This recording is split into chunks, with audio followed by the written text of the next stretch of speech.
He is the Senate Finance Chairman, Jason Barrett. Hello, sir. Good morning. Thanks for having me. Thank you for coming in. Got the new haircut going. Yeah. Looking good? The best I can. Yeah, you get the crease cut in there? Yeah. Oh, yeah. Is that what they call it, a crease cut?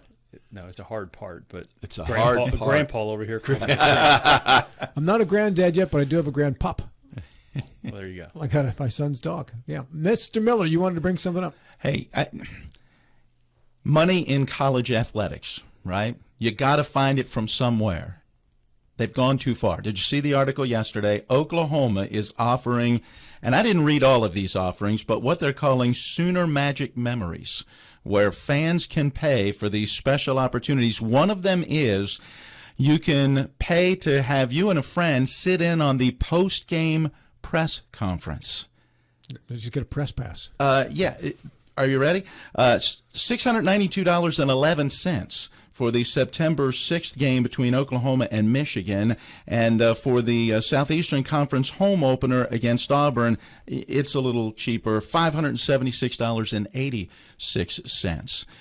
Press conferences are a mess already. Here's part of the advertisement. Get exclusive post-game media access for you and one guest and see where real-time reactions unfold. So the last thing a coach or a player or anybody else needs in a press conference is media that they already don't like and are frustrated with, and they've lost, and now you got a couple of knucklehead fans in the back so that the university can make $600. $682.11. I was going to say, it's pretty specific how much they're making. Is there a price you can pay more than that to get to ask a question? I didn't read deep enough. I just saw that part and went from being in the media, do we want fans in there? Can we stop trying to find new ways to make money? Cut it out. Stop. The answer is no. We can't stop finding ways to make new money. And the second part of that is fans are in for a brutal introduction to the realities of the locker room and coach interviews, because being a fan is a lot different than being a reporter. Mm-hmm. And fans think that reporters have sports reporters have the greatest jobs in the world. Oh, this would be great to be around my team. Reporters aren't fans. Mm-mm. You have to ask questions that, as a fan, you probably get mad at reporters that they ask sometimes. And sometimes you get mad at ones that they don't ask. It kind of depends what your attitude is. Yeah. But when you go into locker rooms, they're not happy to see you. The coaches aren't happy to answer your questions. Most coaches, and I'm not talking about the high school interviews that you do. When you start to interview coaches in the NFL and you ask them questions, they don't really want to answer those questions. And they really don't want to waste their time with you. Have you ever done it? I've done it on the high school level, even at Shepherd, on our local level, where I've told a coach, listen, I'm about to ask you a question we all know the answer to, but fans want to hear it from you. Yeah. So I ask the question, and then they roll their eyes and give you the textbook answer that you knew was coming, and then you bring it back to the studio and play, hey, coach said this after the game. Mm-hmm. What'd you expect him to say? But they want to hear him say it. Yeah. So I think it would be great for fans to go in the locker room and ask questions of their heroes and see how their heroes answer. Well, it doesn't say locker room. Wait till that price comes out. It just go in the locker room. This is only the press room, not necessarily the locker room. But I'm like, wow. Last year we bought tickets and went to see Virginia Tech and Clemson for my son Brandon. I know a lot of people will be upset with me as WVU fans, but the atmosphere at Virginia Tech, that was awesome. It was a great atmosphere. But we had one of our kids, Colin Schley, was playing. Yes, he played in that game, and I didn't realize that he was there, and I texted you about it afterwards. He was at practice yesterday wearing his Hokies jersey. All right. Well, anyway, because I bought tickets, I started getting all these things from Virginia Tech football, And last year, you could make donations to the program based on what you thought the team would do and how many touchdowns they would score or sacks or other things like that. So they had a program where you're almost kind of gambling in your own mind, like, I think they'll score 150 touchdowns in their 11 games or what, so I'll give them $5 a touchdown. Or it was just fascinating, the way that universities are trying to make money now because of NIL and, the huge TV contracts are not enough. At what point do we run out of ways to make money? Well, high school NIL has started in West Virginia now. You have 44 states with it. Now West Virginia became the 44th. It's never enough. It's never enough in the pros. I mean, why do they need to charge, $300 for a seat when they've got $1 billion television contract? No, it's not enough when somebody else always has more.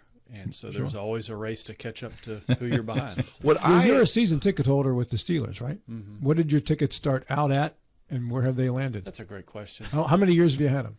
That's another great question. 15? That's probably pretty close. Maybe 10 to 15, I would say.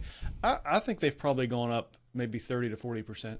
Yeah, that's not bad in that time. That's actually not too bad. But they do have tiered pricing now, which they didn't always do. So now they have 3 or 4 different tiers where they charge a little more for, or sometimes considerably more for specific games. Right.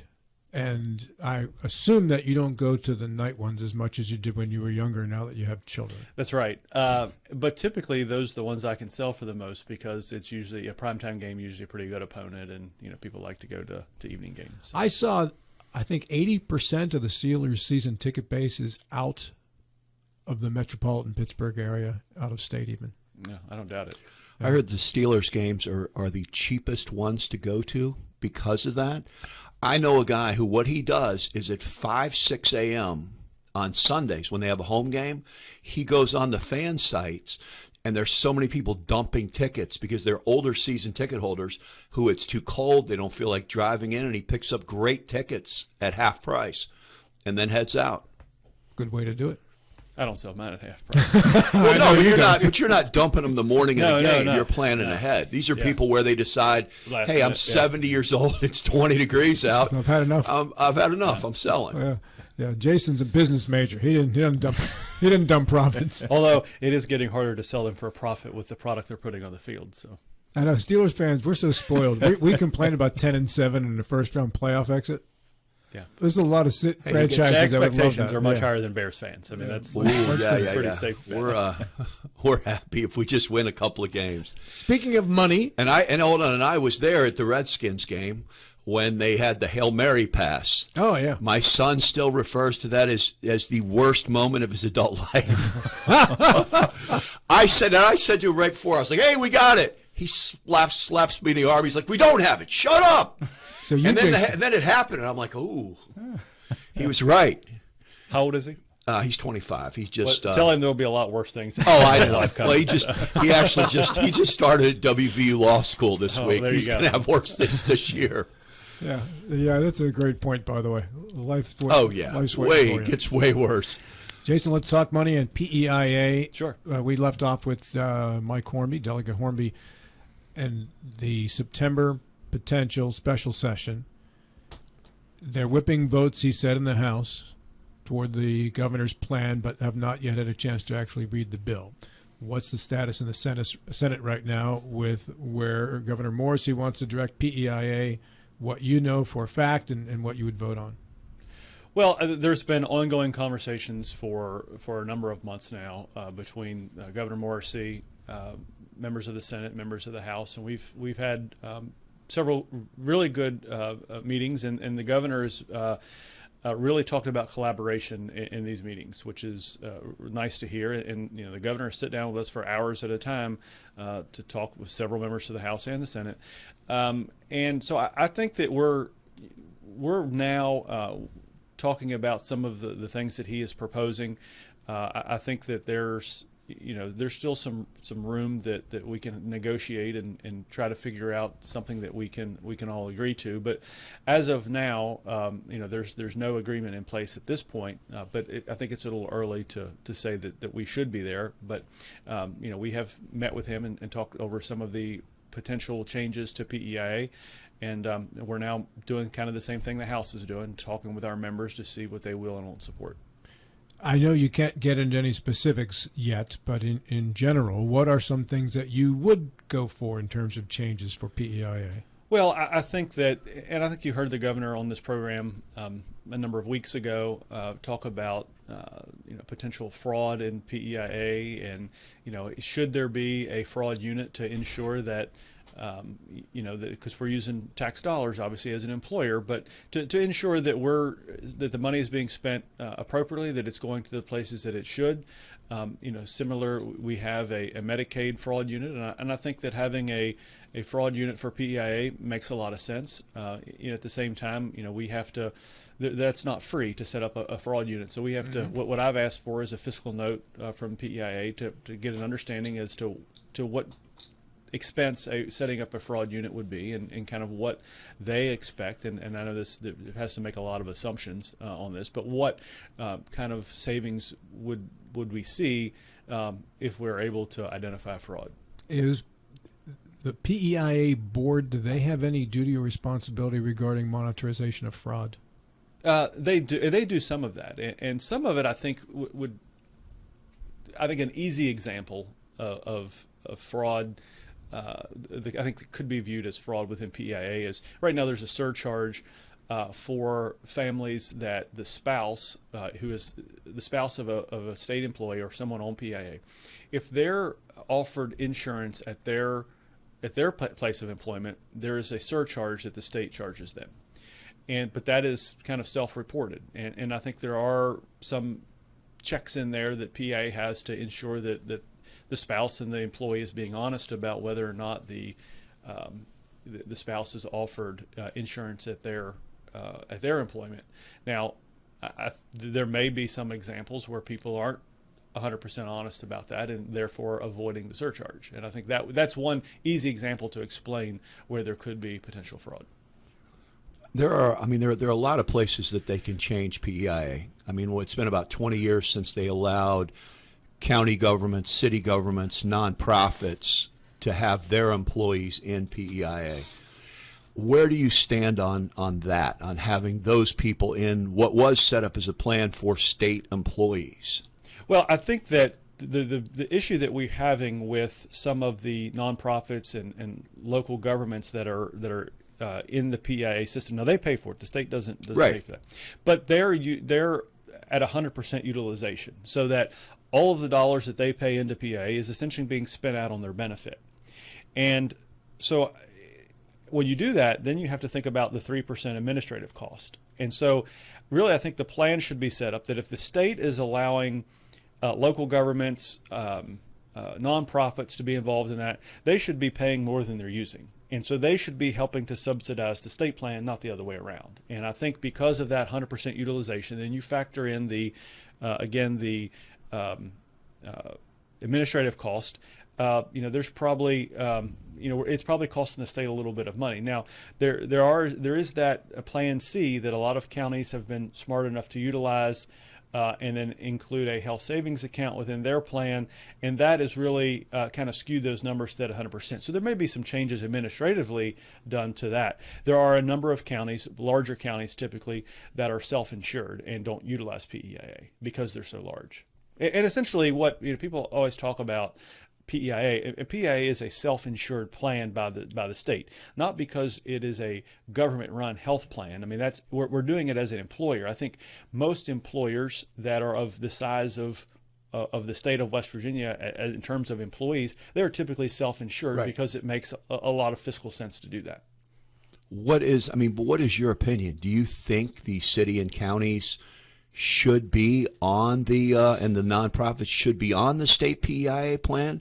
I mean, even if they're charged, an extra 3% to cover the admin, I mean, do you think it's fiscally responsible for the state to have them on there or not? I think it is if they're being charged the right amount. Okay. And I think because again, it's a lot of these cities and counties that are small, for them to go out and be able to provide health care to their employees would be very expensive. Right. But we need to have them in the PEIA plan where, again, the state plan is not subsidizing them. They're paying their share and a little bit more. And so I think if we were able to get to that, and that, I don't believe that requires any type of legislative change. I think that can all be done administratively by the PEIA Finance Board. Hornby just texted me and said we are mandated by the ACA to offer insurance. So. Right, to the state employees, not to the city and county and nonprofits. Right. We have a moratorium. We don't allow any more nonprofits or any of those folks to get into the PEIA plan anymore. We have a freeze on letting folks in. You've heard this, and Jonathan has brought it up before, and it had to do with those who are now eligible for Medicare, as to whether it made sense to allow those folks to continue to draw benefits from PEIA when they could be on Medicare instead. Jonathan? Well, I mean, Medicare is something the government does really well. The cost of the PEIA plans, I don't have it in front of me, range from $71 to $285 a month for these retired state employees once they're on Medicare to go into a Medicare Advantage plan. As of right now, the maximum out of pocket on the PEIA plan is a little bit lower than what you can get on the open market. But on the open market, you can pick up plans with zero premium that also have some dental coverage and other coverage. And when we're talking about the $71 to $285, that's what the member is paying for the plan. That's not even including whatever the state plan is and whatever the administrative cost is. I mean, to me, it's a no-brainer that the people will be better served just going on Medicare. Jason? Well, and I've actually, Jonathan and I we exchanged a couple of text messages some time ago when I was actually in a meeting with the PIA senior staff as well as the governor, and I passed along some of your concerns and suggestions to PEIA, and we've been trying to work through those, and I'm at this point waiting to hear back from some of their thoughts as to as a response to what the issues that Jonathan has brought up. Well, we just want to see the people of West Virginia, the retirees, taken care of as best as possible. And if they can be taken care of as well or better just being on Medicare with private insurance next to it than they are with PEIA at a lesser cost, then it benefits everybody. The problem is, and we see this in a lot of insurance things, one of the big insurers has a huge monopoly as far as individual coverage. So people then take their Medicare coverage afterwards without really looking around. It may not be the best plan for that person, but it's just easier. And the people on PEIA, who PEIA has done a great job of taking care of them through their working lives and maybe a little bit after their working lives before they got to be 65. So they're not really looking at their options as far as what might be better or more cost effective. Matt Miller. Take us back a little bit. Don't go all the way to the beginning, but I mean, how have we reached where we are with this problem and PEIA that now, okay, how do we fix this? Well, I don't think that our problem is any different than any large employer is facing across the country, or any small employer, really. I think it's just the cost of medical services, the cost of insurance. I hate this term, but it is what it is. I mean, there's no magic solution that we can come in and fix the problems of medical inflation in the state of West Virginia. We just, there's nothing to do in the plan to be able to do that. Are there changes to the plan that could make it more affordable? Sure. One of the problems is with our cost is that there are a few different PEIA plans, and obviously they're tailored to meet different needs that different people have. We haven't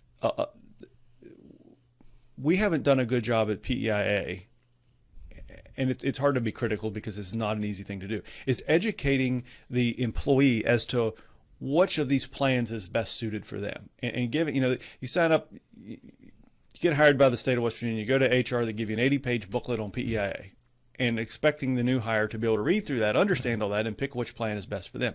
A lot of people pick Plan A, which is the Cadillac of the plans.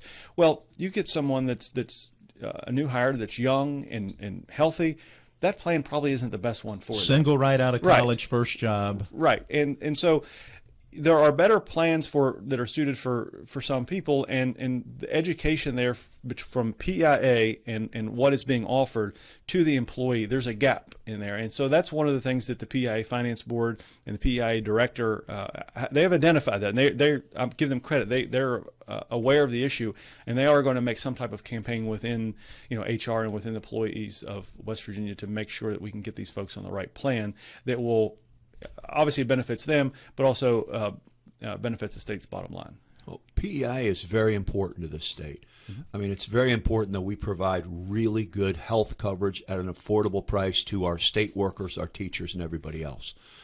The problem, what you were saying about the fraud, here and there, and it may be important. Sometimes when an insurance carrier starts looking at fraud and puts together a fraud unit, however big or small it is, just sending an email out to everybody letting them know that there is a fraud unit is going to slow down some people that maybe aren't thinking, hey, it's fraudulent if your spouse is offered a job and they're staying on your PEI and they've not let them know, and you're not paying the surcharge.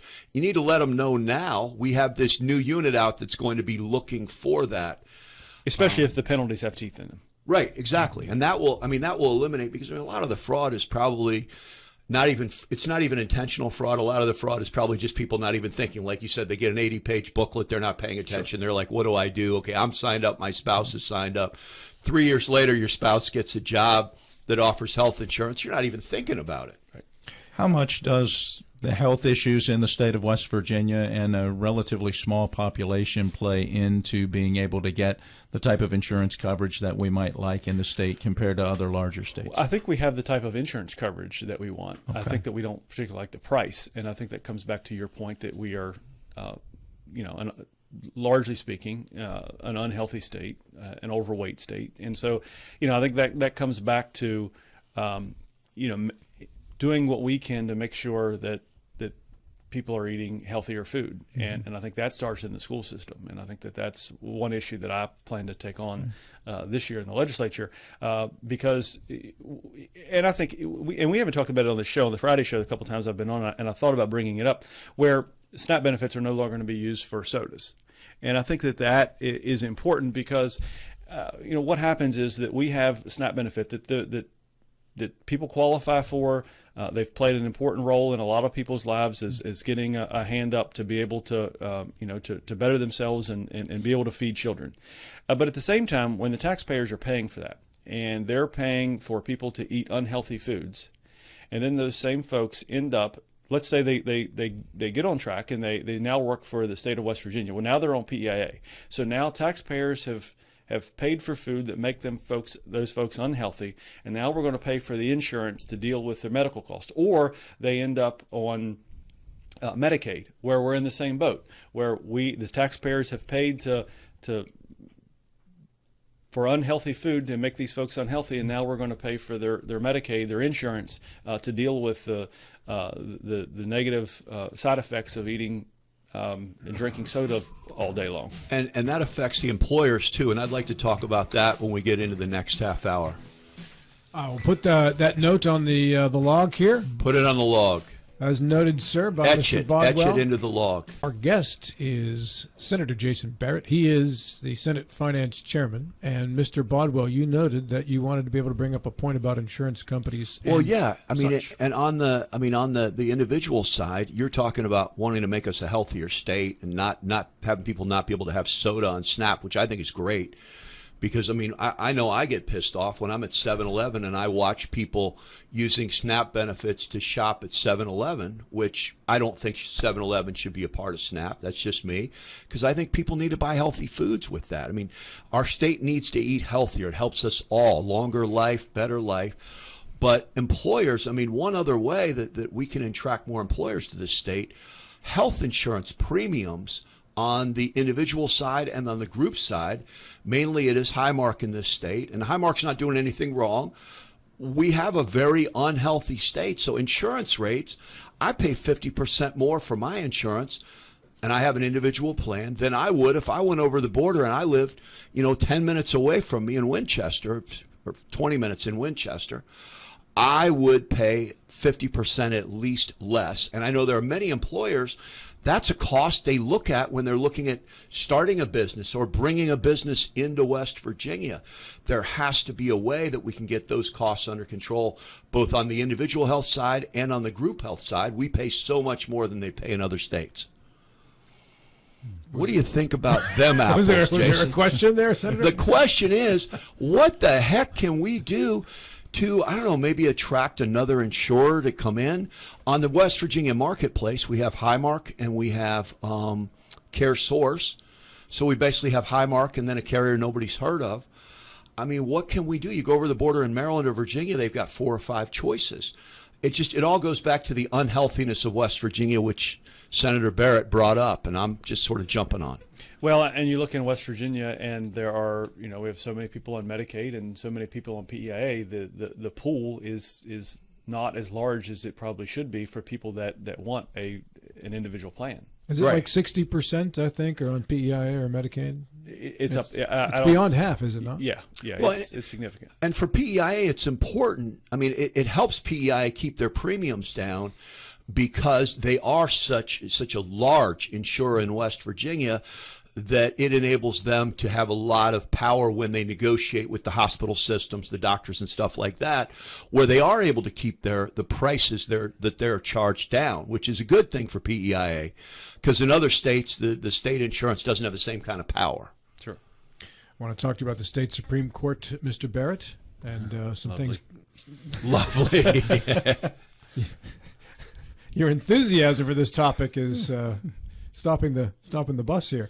So let's get into it a little bit here, because there are some things in regards to some of the things that the court does, and one of those is family treatment courts that are saving the state some money. We've seen the effects of the Day Report Center in Berkeley County, and Eddie Gokenauer and Steve Cattler were on the show last week and said it saves, I think, between $7 and $8 million a year in jail costs here in Berkeley County alone.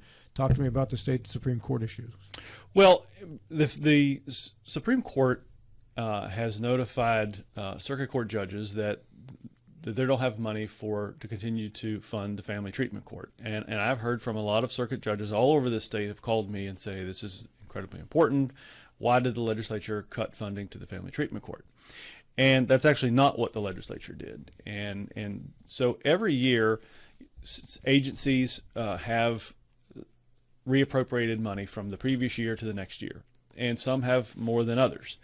The Supreme Court, since I've been in the legislature, has roughly $23, $25, $28 million that they're carrying over every year. Now, that's not to say that it's $25 million one year, $25 million. It stays consistent of carrying over that kind of money. And so I met with them. They wanted to meet with me prior to the legislative session in my office, and we talked about some of their budget needs, some of the one-time expenses that they're going to have with some upgrades to technology infrastructure in county courthouses. And I asked them about the reappropriated money, and they indicated at $24 million. And I asked them moving forward, if we continue to fund their budget at the level that they requested, where did they expect their reappropriated dollars to land? And they indicated around that $30 million mark. So I took their proposed budget and I cut it by about $5 million, because they've been able to carry over these large reappropriated balances. And I think it's important, to be able to utilize some of that. And I don't think it's very prudent. I don't think it's in the best interest of the taxpayer to allow the Supreme Court to build essentially a slush fund of $30 million or more. And one of the justices, who I think is a honorable person and very intelligent and understands his role as a Supreme Court justice very well, but he indicated the reason that they like to have these large reappropriated balances is so that when they need to make a large one-time purchase, that they don't have to come and ask the legislature for any money, that they've just been able to build up money every year to do that. And that's not the way the process is supposed to work. There's checks and balances in this for a reason, and the legislature is who appropriates money. And so when state agencies come to the legislature and they say, look, we need an additional $5 million, we need to make a one-time investment, here's why, it's up to the legislature to vet that request and either honor it or not. And what agencies have done in the past, and what the Supreme Court is looking to do, is to build up huge reappropriated balances so they can go spend money without any real oversight. And they've been moving money around, and so we have different line items for all agencies within state government. And the personal services line is the line that is used to pay payroll. There is right now just over $9 million in reappropriated dollars in the personal services line. The family treatment court is $1.2 million, and that is paid out of that personal services line. So all they have to do is use $1.2 million of the $9 million sitting there from previous years to fund the family treatment court for fiscal year 26. And for whatever reason, they are not indicating that they want to do that. And so that's very frustrating to me, especially when they've gone on a somewhat of a media tour through some newspapers and through other radio stations, and blaming the legislature and not telling the full story. Didn't we get into trouble with the state Supreme Court having too much reign over their budget not too long ago? Well, and that's the point that I've tried to make to them and others, is that the voters of West Virginia decided by, I believe, around a 70-30 margin a couple of years ago that the legislature should have oversight over the budget. And we can reduce their budget by 15% from the previous year. So if we appropriate $100 million in year one, now we appropriate more than that, but let's just say it was $100 million. The next year, we could appropriate them $85 million with no problems, at least legal no problems. Now, it would be a fiscal problem, but there would be no legal issues with that. But that's not what we're doing.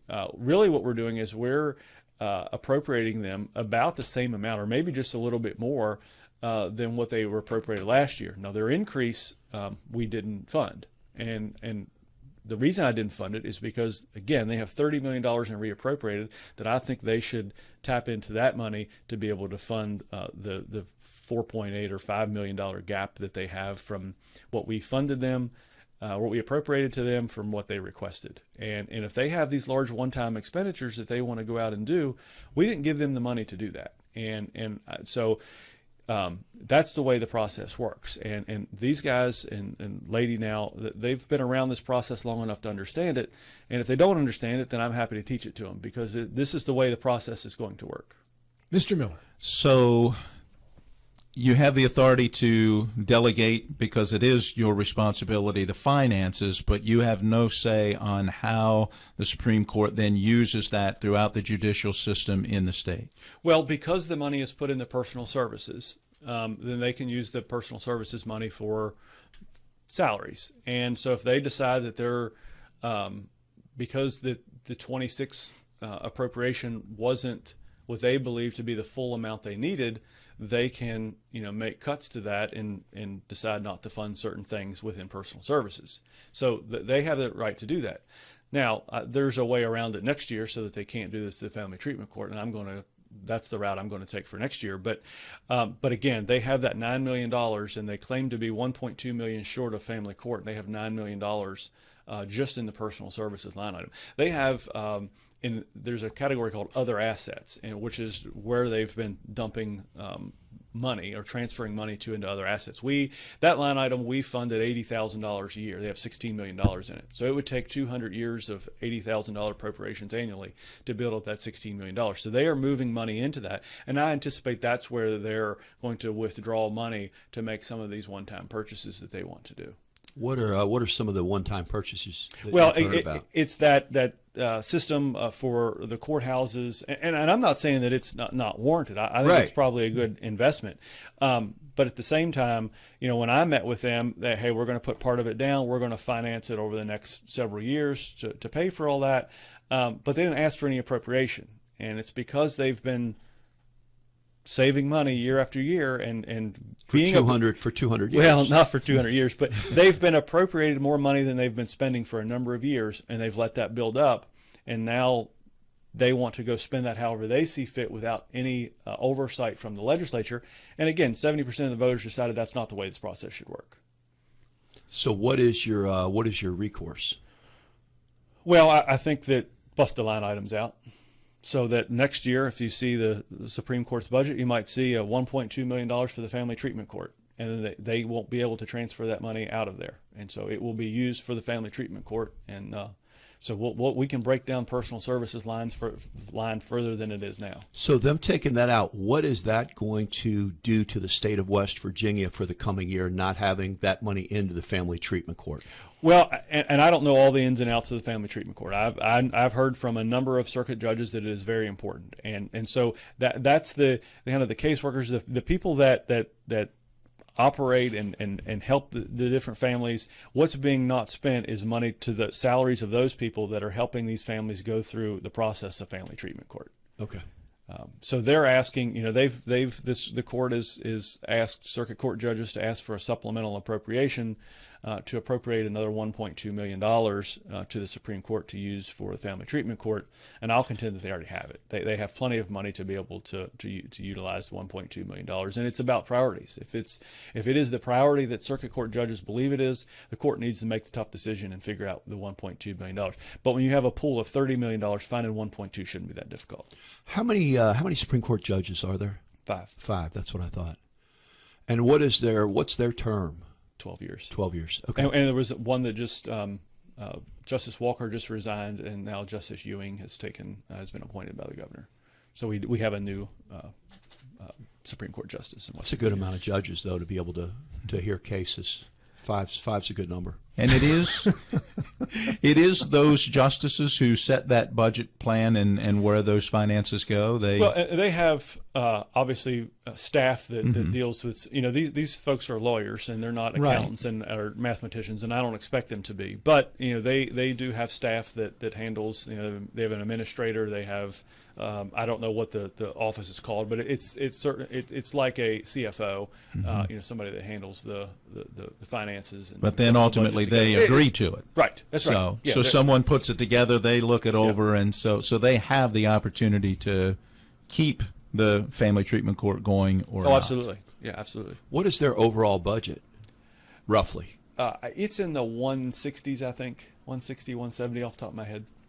Jason, the state Supreme Court also has an amazingly overfunded pension, does it not? And there's no recourse to I shouldn't say underfunded, but to bring the numbers back to where they could be instead of so astronomically overfunded? There is, and it is the highest funded by percentage of any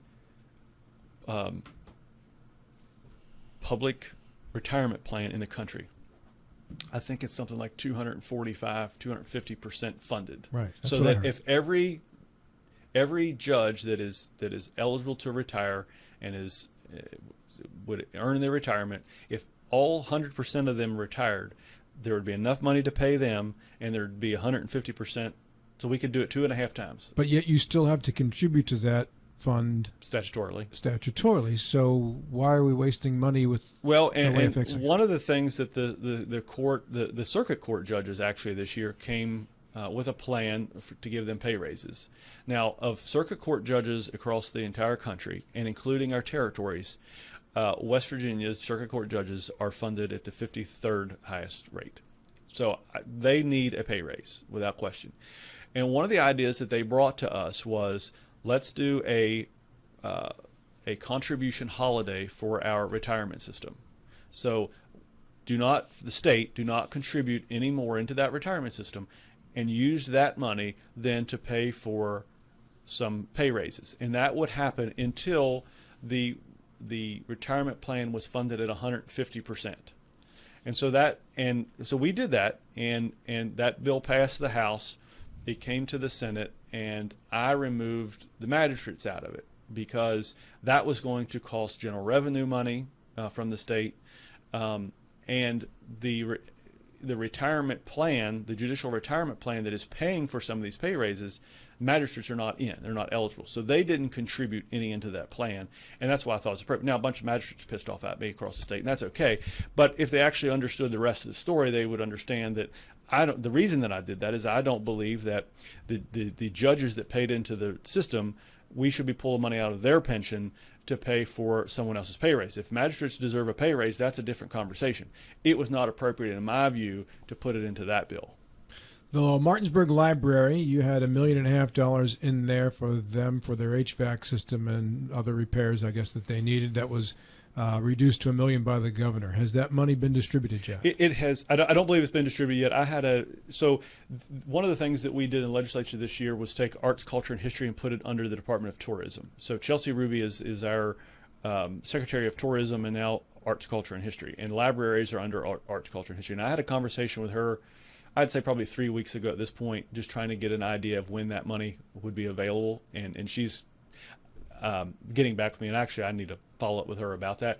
But yeah, I was able to put a $1.5 million in the budget, and the governor, and for whatever reason he decided, was to cut $500,000 out of that. But that is still a significant amount of money going to the library to help get that library back open. And I think at the time, the reason I put 1.5 in it is that the folks at the library indicated to me that 1.5 is the amount they needed to be able to get the project completed. So I need to follow up with them as well to see if they've been able to obtain that additional $500,000, and if they haven't, there's nothing stopping me from trying to do it again in the budget or in a supplemental at the appropriate time. But not to blow my own horn, but that's the advantage of having the finance chairman in your backyard is to be able to have to be able to make. And again, I think this is what the roles that the state should do. When you have an issue like that, and we have a library that has been closed for I don't even know how long at this point, where local governments have put money in and we're still short,